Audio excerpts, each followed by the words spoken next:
బుజ్జి తమ్ముడు ఫోన్ చేశాడు వస్తానని, మళ్ళీ డబ్బుల కోసం ఏమో. డబ్బులు ఇస్తే మాత్రం బాగోదు. నా దగ్గర ఎక్కడ ఉన్నాయి వాడికి ఇవ్వడానికైనా సరే? వాడికి నేను ఏదో ఒకటి చెప్పి పంపిస్తాలే. ఈ తమ్ముడిని తెచ్చి నా నెత్తి మీద పెట్ట. అనయ్య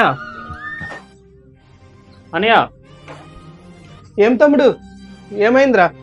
అనే సర్టిఫికేషన్ కోసం కొంచెం అమౌంట్ కావాలి, అరేంజ్ చేయవా? నా దగ్గర ఎక్కడ ఉంటాయిరా అంత డబ్బులు? ప్లీజ్ అన్నయ్య, ప్లీజ్ అన్నయ్య. ప్రతి నెల అంటే నేను ఎక్కడి నుంచి తీసుకొస్తాను?